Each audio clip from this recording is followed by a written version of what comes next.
Bom dia, pessoal. Bom dia, boa tarde, boa noite. É um prazer estar aqui. Estou mais nervoso do que Chihuahua no frio, mas vamos que vamos. Se eu desmaiar é normal, não precisa todo mundo entrar em desespero aqui. Está sendo bem diferente, bem divertido poder estar participando. Primeira vez no TDC e presencialmente, né? Depois de tantos anos com reuniões no Zoom, reunião virtual e tudo mais, é bem legal você ver pessoas cara a cara, trocar informações e poder conversar frente a frente mesmo com a galera, né? E poder conhecer todo mundo aqui. Então, a ideia dessa palestra aqui é, basicamente, eu vou dar um overview de boas práticas que a gente conseguiu aplicar na criação da plataforma de dados da Vetex. Então, não esperem que vocês vão sair daqui, dessa palestra, com uma bíblia escrito passo a passo, em pedra, do que você tem que fazer para poder ter uma plataforma de dados eficiente, uma plataforma de dados escalável, nem nada do tipo. Então, aqui são boas práticas, são recomendações, coisas que deram certo para a gente, e que vocês vão ver que pode se ajustar muito bem ao que vocês forem precisar fazer.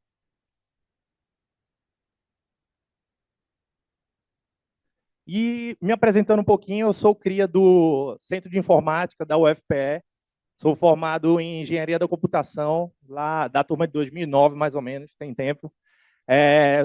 Hoje atuo como Staff Data Engineer na Vitex. Aí o que é Staff Data Engineer? Um engenheiro do Cajado, não, né? É basicamente uma carreira técnica voltada, digamos assim, após a senioridade, não voltada para a área de gestão de pessoas. Então, é uma carreira em Y, né, digamos assim, mas nesse sentido técnico.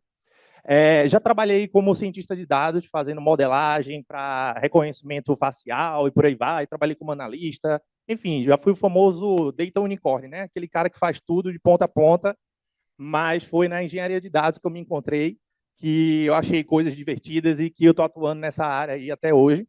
Já trabalhei em várias empresas e estou há mais de 7 anos em vários projetos diferentes, fazendo de tudo um pouco. E aí eu vou falar aqui um pouquinho para vocês sobre o desafio da gente, né? Quando era tudo mato, o que é que tinha na Vetex e o que é que a gente precisava resolver. Então, se eu puder elencar aqui 3 pontos, 3 tópicos principais, digamos assim, do que a gente tinha que resolver naquela época, eu posso descrever como sendo esses 3 aqui.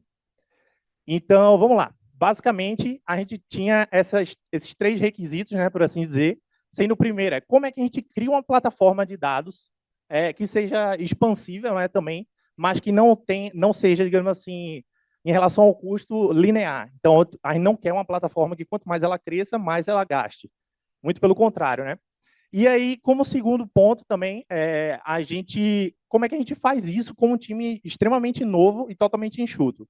Então, o time de Analytics da Vetex, ele é bem recente, então, basicamente, tem, digamos assim, 2 anos na nova composição, né, por assim falar, e essa plataforma de dados foi feita no primeiro ano, digamos assim, dessa equipe, né?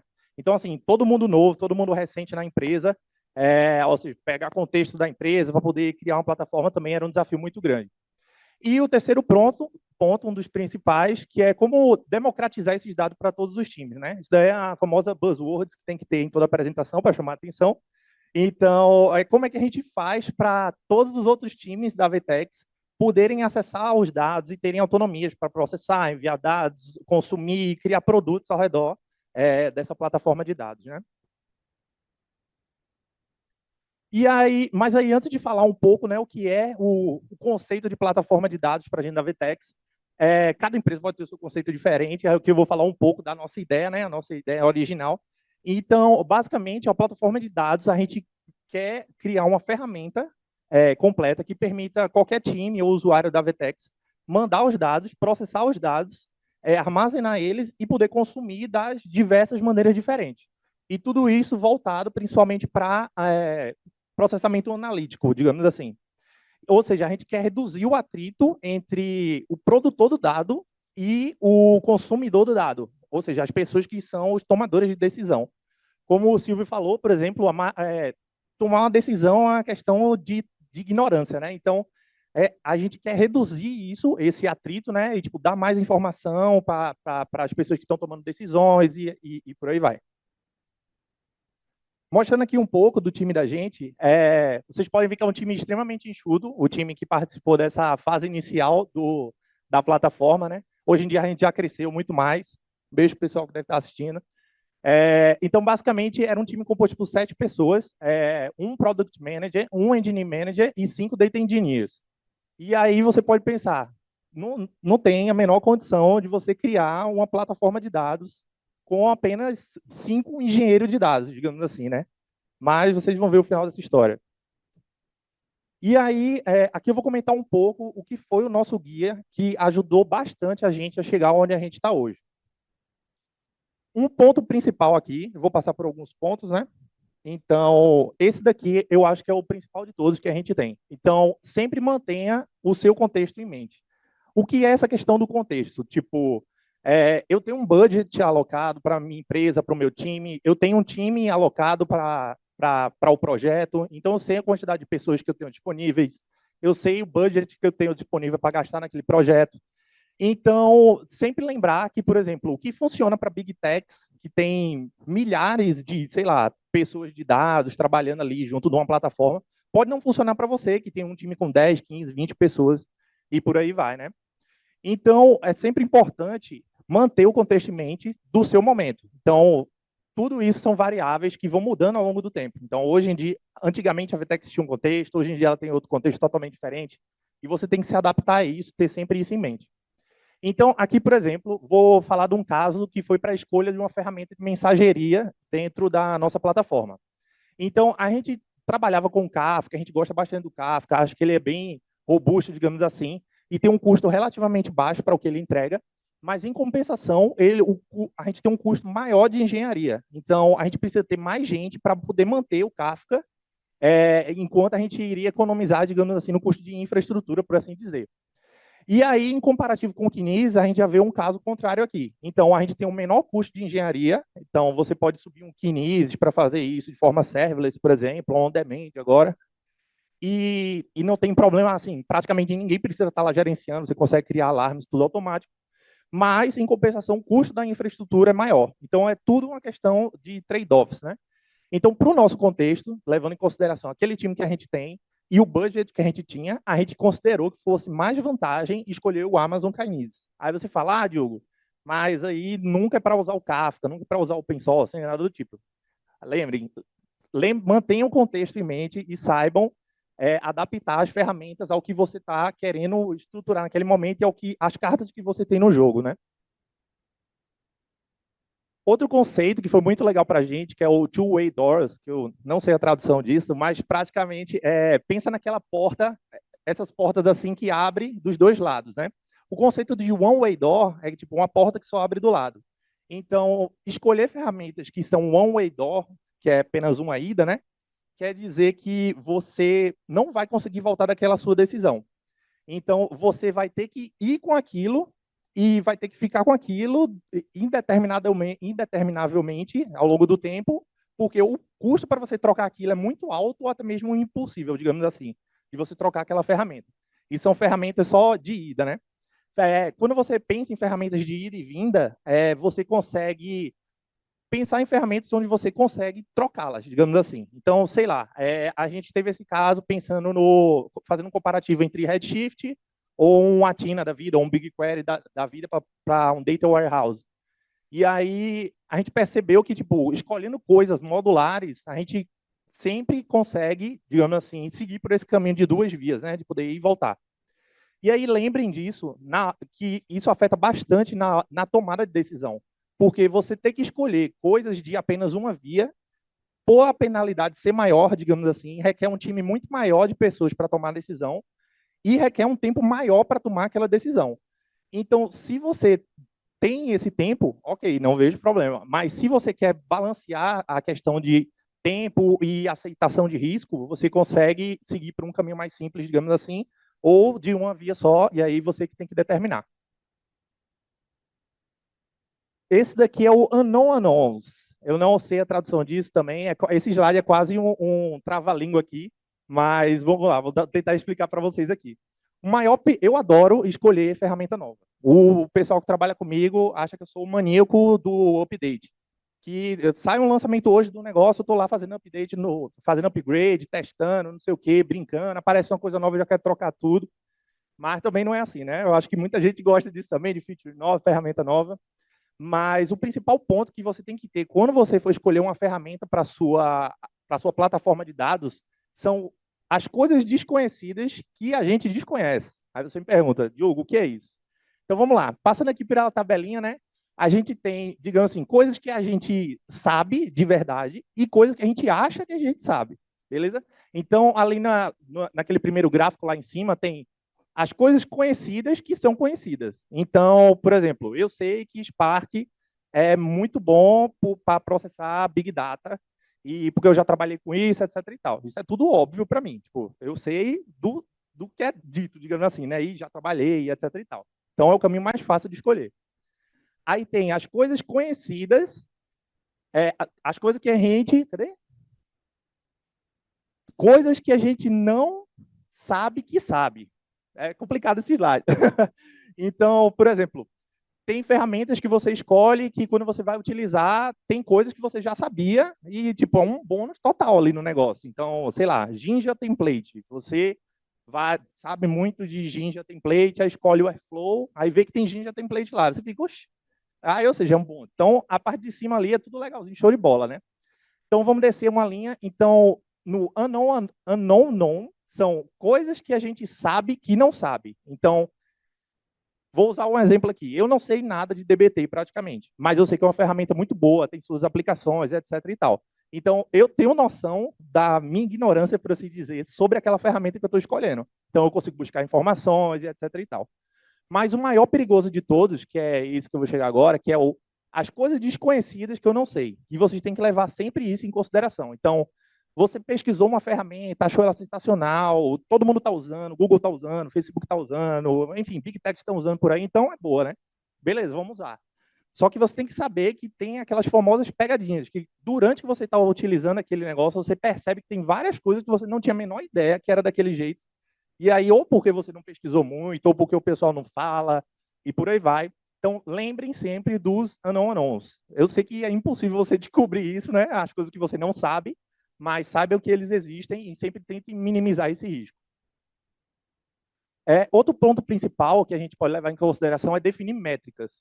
Tudo que você vai escolher para a sua plataforma de dados, você tem que criar métricas mensuráveis baseado no seu contexto. Então, aqui, por exemplo, vou usar o exemplo da agenda VTEX. A gente fez um comparativo entre várias ferramentas de Data Warehouse, então, utilizou o Dremel, o Athena, o Redshift, e aí a gente criou uma base de dados, por exemplo, um benchmarkzinho com dados nossos reais e queries nossas reais que a gente pretende fazer. E aí, com isso, a gente consegue, por exemplo, aplicar o mesmo teste para todos os competidores, digamos assim, que a gente está avaliando. E aí você tem uma métrica para você avaliar matematicamente, né, comparativamente, quais ferramentas podem lhe atender melhor ou não. Isso também é bom até para você criar uma documentação e perpetuar esse conhecimento, digamos assim, no futuro, né? Porque pode chegar alguém e falar, por que não utilizaram outra coisa? Por que não utilizaram XYZ? E aí você tem meio que tem todo esse contexto, né? Lembrando do contexto novamente, tudo isso guardado. E a ilusão do multi-cloud e lock-in. O que é o lock-in, né? Para quem não sabe, lock-in é, digamos assim, chega a AWS para você e fala: "Não, venha para cá, use um serviço XYZ". Só que aquele serviço só existe lá. Ou seja, você meio que está ficando travado naquilo ali. E aí entra em relação com aquele outro ponto lá do two-way doors que eu falei para vocês. E aí todo mundo fala, vendor lock-in é muito ruim, que é tipo assim, eu não vou jamais me agarrar com uma coisa e morrer com ela para o resto da minha vida, porque isso é errado. Todo mundo fala também que tudo tem que ser multi-cloud. Então, um sistema para ser robusto tem que ser multi-cloud. Eu tenho que usar Kubernetes, tenho que fazer deploy na Azure, tenho que fazer deploy na Amazon, no GCP e por aí vai. Só que você parar para pensar, isso, a maioria das empresas que falam isso não tem multi-cloud. Então, assim, todo mundo quer ter multi-cloud, todo mundo não gosta de lock-in, e a maioria das empresas não são multi-cloud e são lock-in, inclusive. E aí, mas notem que lock-in é diferente daquela questão two-way doors.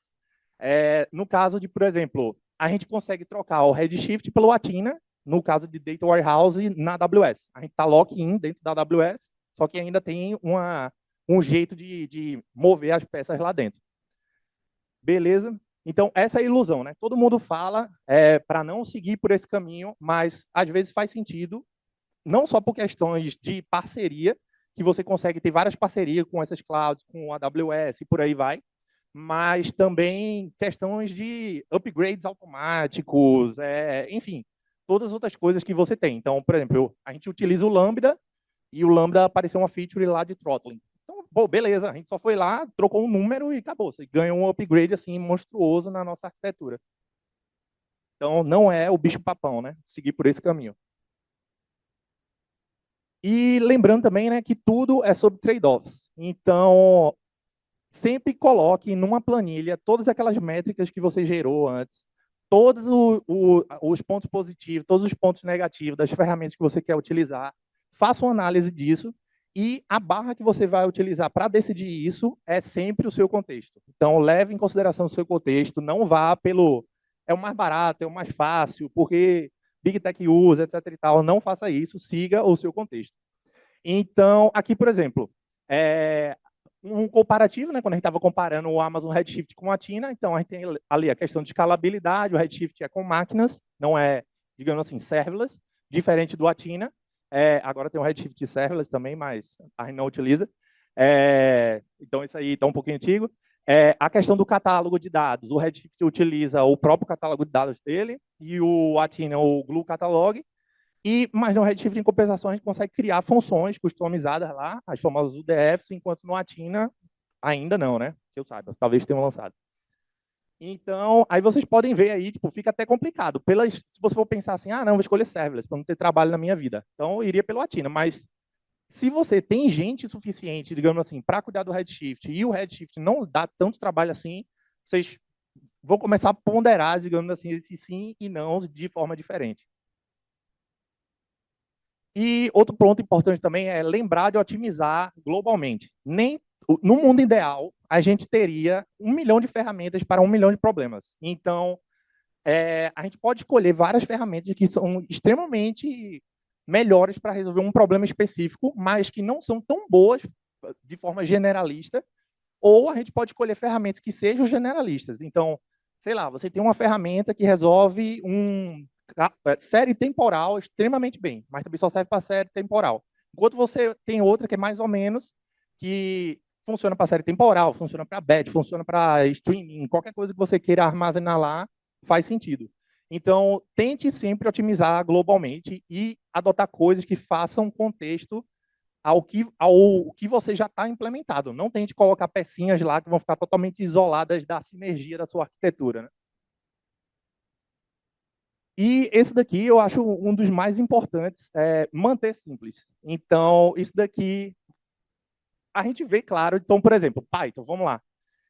Python é uma linguagem que todo mundo sabe que nunca foi a mais eficiente do mundo, não tinha domínio de mercado nenhum perante o Java, por exemplo, antigamente. Ninguém sabia programar em Python. E por que Python teve uma ascensão tão grande desde 2009 até agora, hoje em dia? Porque era a linguagem simplesmente mais fácil de você aprender. Então, você pega Python hoje, qualquer pessoa que não fez nenhum curso de computação consegue aprender a programar em uma semana, digamos assim. Então, você percebe que o Python ganhou o mercado, ganhou esse pódio, digamos assim, mesmo sendo pior comparativamente com outras linguagens, apenas pela sua simplicidade. Todos os cientistas de dados, a maioria dos engenheiros de dados e pessoas que trabalham com dados trabalham com Python. Então, lembre disso, simplicidade sempre, simplicidade sempre. Se você vai adicionar alguma complexidade, pense, por que eu estou fazendo aquilo? E esse ponto também seja resiliente a mudanças. A gente sabe que a gente está vivendo, na área de tecnologia de modo geral, sempre foi muito intercambiável, né? Então, pessoas chegam, pessoas saem a todo momento, e principalmente nessa época agora, cheia de layoffs, a gente não está preparado para o que pode acontecer amanhã, próximo mês e por aí vai. Então, você tem que pensar em formas de deixar a sua arquitetura de dados blindada, digamos assim, a essas mudanças, né? Então, uma regrinha do dedo aqui que a gente sempre tenta fazer para poder ajudar nesse processo, né? Então, vamos lá. Quando a gente vai escolher uma ferramenta, a primeira coisa que a gente faz é se perguntar, ela é serverless? Beleza. Aí, Segundo nível, digamos assim, de prioridade, se ela é gerenciada pelo cloud provider, ou seja, se é uma ferramenta gerenciada pela Amazon, mas não é totalmente serverless, digamos assim. Aí o terceiro nível seria gerenciar por outro time interno, então, outro time da sua empresa vai gerenciar aquela ferramenta ou já gerencia aquela ferramenta. Então, show de bola para você utilizar. E por último, você gerenciar aquilo mesmo. Exatamente para não ter, para evitar esse overhead de pessoas especializadas em alguns tipos de ferramentas que aquele conhecimento simplesmente pode sair da empresa do dia para a noite e acabou. Se você vai ficar totalmente à mercê, né, digamos assim, de tentar correr atrás e aprender aquilo ali. E outro ponto importante é sempre automatizar tudo. Sempre automatize tudo. Utilize infra as a code para tudo. A gente utiliza o AWS CDK para fazer isso. E junto com processos integrados, né? Então, a gente utiliza a AWS CDK, faz um push no repositório, automaticamente essa infraestrutura está lá deployada, e aí qualquer pessoa nova que entra, a gente passa o repositório. Com a documentação, você simplesmente consegue ver lá e saber tudo que você está aplicando ali, né?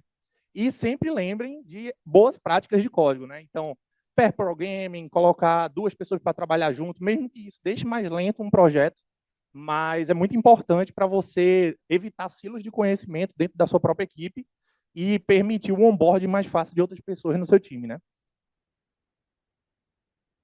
E aí, qual é o resultado dessa história, né? O que é que deu nisso aí? Explodiu? Alguém foi demitido? Alguém morreu? O que é que rolou? Pronto, basicamente, hoje em dia, nós já temos todos os dados fundamentais de e-commerce. Eu vou falar um pouquinho da VTEX daqui a pouco, para quem não conhece. Do nosso cliente na plataforma de dados, né? Então, por exemplo, dados de pedidos, dados de navegação, informação de inventário, tudo mais, tudo dentro da plataforma. Nós já temos mais de 100 usuários ativos. Esses dados acho que estão defasados um pouco, acho que está para mais de 200, com mais de 2.000 queries rodando diariamente e soluções sendo criadas para o nosso cliente final e para os times internos. Então, isso foi um plus assim, sensacional que a gente achou, porque geralmente as plataformas de dados não são tão eficientes para você estar plugando produtos, digamos assim, diretamente nela e expondo isso para o cliente final.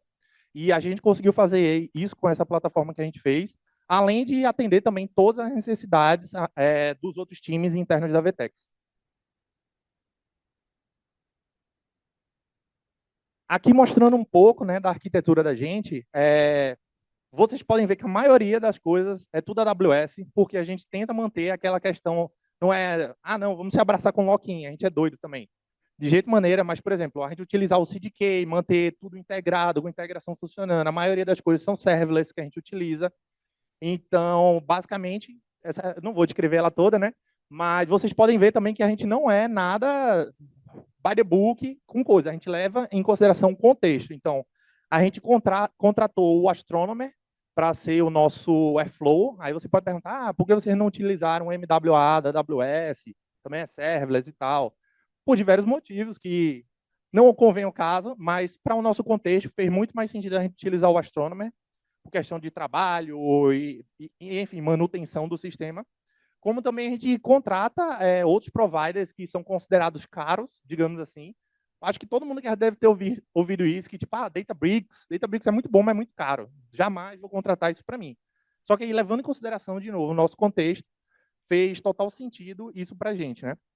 E também a gente não vai correr de coisas implementadas pelo time. Está lá naquela lista lá como última prioridade, mas existe, né? Então, por exemplo, o Open Metadata é uma ferramenta de catálogo de dados open source que a gente mantém dentro do time da gente. Então, está em última prioridade, mas a gente viu que era o que faz sentido ali para o que a gente precisava e para o momento, né? E aí, qual o custo dessa brincadeira?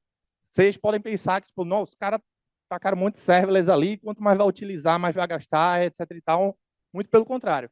Aqui a gente tem de março até março do ano passado até fevereiro desse ano, então praticamente um ano ali. E aí vocês conseguem ver meio que isso é o valor do custo, né, da AWS, do Cost Explorer lá. Eu removi os valores, mas basicamente você vê que é algo meio que linear, né? Essa escala não estou enrolando vocês, é uma escala plausível. Então, vocês veem que o custo é quase linear, digamos assim, tipo, se mantém estável, né? E não vai crescendo conforme a gente está aumentando o volume de dados, quantidade de queries, usuários e etc e tal. E aí, falando um pouco da VTEX, né? Para quem não conhece, a VTEX está mais presente no dia a dia de vocês do que vocês imaginam. Então, a Vetex é uma plataforma de e-commerce, é uma multinacional brasileira fundada no Rio de Janeiro, já tem mais de 20 anos por aí. Então, não é mais uma startup há muito tempo. Somos um dos unicórnios também brasileiro hoje em dia e fomos listados na Bolsa de Valores de Nova York e temos vários investidores e etc e tal. E aí, mostrando um pouquinho para vocês aqui os clientes, que muito provavelmente vocês já devem ter comprado alguma coisa na loja de algum desses nossos clientes. Então, por trás ali, é tudo plataforma da Vetex. Então, a gente tem clientes em mais de 38 países diferentes, com mais de 3.400 lojas espalhadas pelo mundo todo, né? E é isso, pessoal. Obrigado.